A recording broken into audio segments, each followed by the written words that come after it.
everybody, JC here with another T&I toy review. And for today's review, I'm going to be taking a look at the new SH Figuarts Suicide Squad movie Deadshot figure from Tamashii Nations and Bandai. Now this figure comes packaged in a window box. You've got the figure clearly displayed. Up in the top corner, you've got the Suicide Squad movie logo. You've got some images of bullets throughout the packaging. Down below, you've got an image of the figure with the Unmasked Head and the name of the character. On the side of the packaging, you have another image of the figure with the Masthead. And then on the back of the packaging, we have more images showing off the various accessories that come with the figure.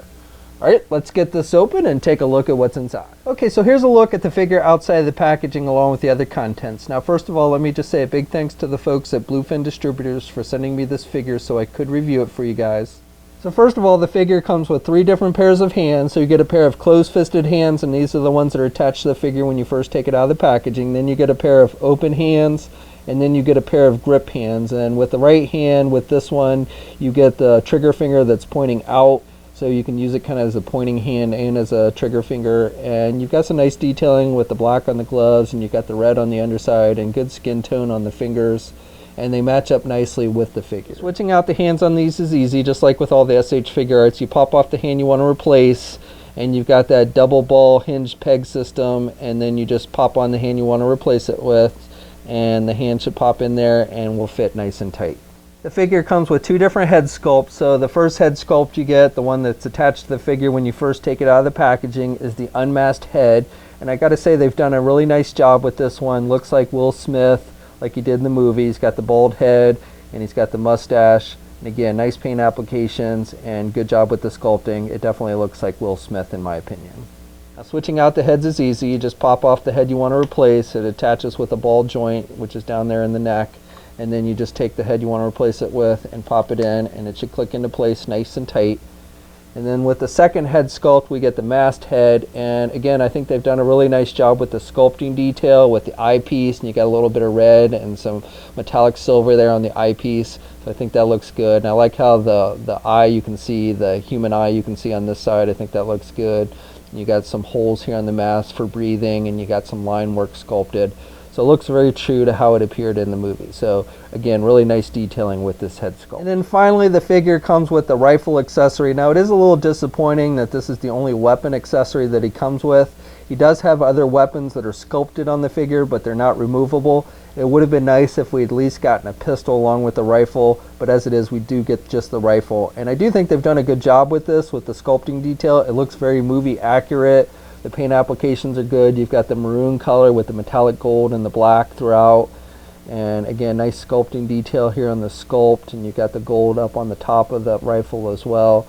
So while it's disappointing this is the only weapon that he came with, it does look very accurate to the movie, and I think they've done a nice job with it. Now, as long as you have the grip hands on, then he holds the rifle in the right hand primarily. You can kind of squeeze it in the left if you really wanted to, but it's really meant to be held in the right hand, and you've got that trigger finger that kind of rests on the trigger guard there. You can also get him in various two-handed rifle poses as well. For the figure itself, I think they've done a nice job with the overall sculpting and paint applications with this figure. It looks very movie accurate. You've got the metallic silver on these shoulder pads, and then you've got a darker gray color on the chest plates.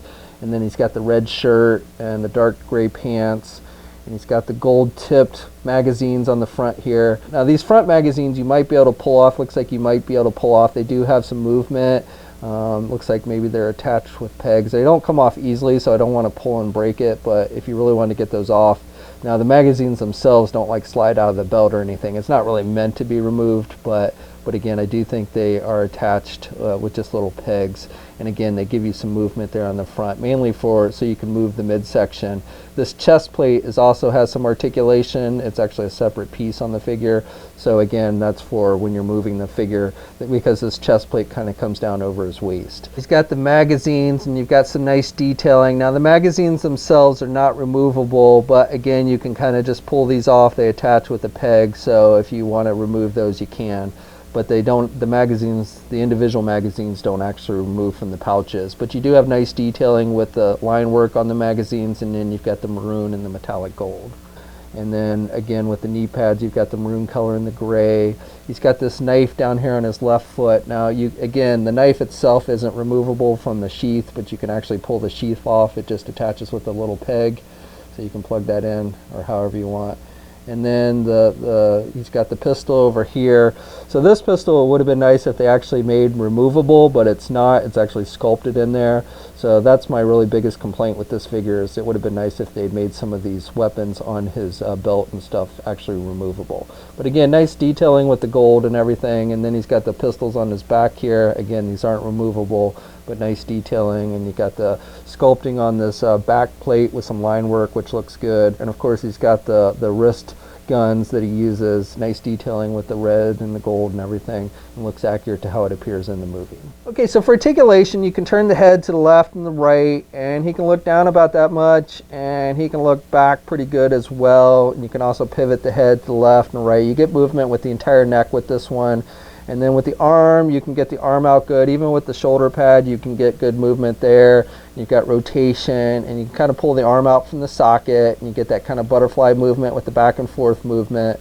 He's got a bicep swivel. He's got a double hinge type elbow, so good bending there. He's got rotation at the wrist, and then with those hinge joints on the wrist, you can do the hands forward and back, or depending on how you turn the wrist, you can do them up and down, so you got good movement with the hands. He has a midsection joint, so he's got a little bit of rotation there at the midsection. Really can't crunch down very much there at the midsection, and really can't look back very much either. Get a little bit of pivot, but not too much. This chest plate is removable, as I mentioned before. It moves. It's attached with a ball joint, so you can actually remove it if you want to. You just got that ball joint, so they made it so it doesn't limit too much of the movement there. You don't get a whole lot of waist swivel though with this one, the way the waist is sculpted. So even with the chest plate off, you still don't really get much movement there with the swivel at the waist. And then with the legs, you can again pull those out from the socket, and you can get the leg forward pretty good, and you can do the leg back. And if you want, you can remove these. They don't limit too much of the movement, but sometimes if you have the leg up, it kind of limits some of the movement there. You've got double jointed knees, so good bending at the knees. And then with the feet, you've got hinges. The feet are just attached with ball joints, so you've got some up and down movement, and you've got rotation and a little bit of pivot. And then you do have toe articulation, so you've got some up and down movement with the toes, and then no peg holes on the bottom of the feet. So this figure stands about 6 1/4 inches tall. Okay, so here's a comparison with the Mattel Multiverse Suicide Squad movie Deadshot figure, and you can see overall the SH Figuarts one is much more detailed, and I do think the head sculpt looks more like Will Smith. Now, one detail that is missing from the SH Figuarts version is the writing on his collar. You can see they included it on the Mattel one that says "I'm the light." So that does seem to be missing from this version. Here's a comparison with the SH Figuarts Harley Quinn Suicide Squad movie figure. Okay, so that's my review. So overall, I think this is a pretty nice looking figure. I like the detailing. I like both head sculpts. My only minor complaint with this figure is I do think it would have been nice if they had included a few extra weapon accessories like a pistol, or made the pistol that he comes with that's sculpted on there removable. I think that would have been nice. But otherwise, I think this is a good figure, and if you're a fan of the Suicide Squad movie version of Deadshot, I think this is a figure you want to check out. Now, this figure is available now. You can pick it up at places like Big Bad Toy Store. We'll have a full image gallery up at toynewseye.com. Also, if you like the backdrops that you're seeing used in this video, be sure to check out extreme-sets.com. They're the ones that make them, and they offer a wide selection. And I'll have their website link in the video description below as well. As always, leave a comment. Let us know what you think. If you're so inclined, please like the video. Also, hit that subscribe button. And you can also follow me on my Facebook, Twitter, and Instagram accounts. I have links to those in the video description as well. And until next time, I'll catch you guys later.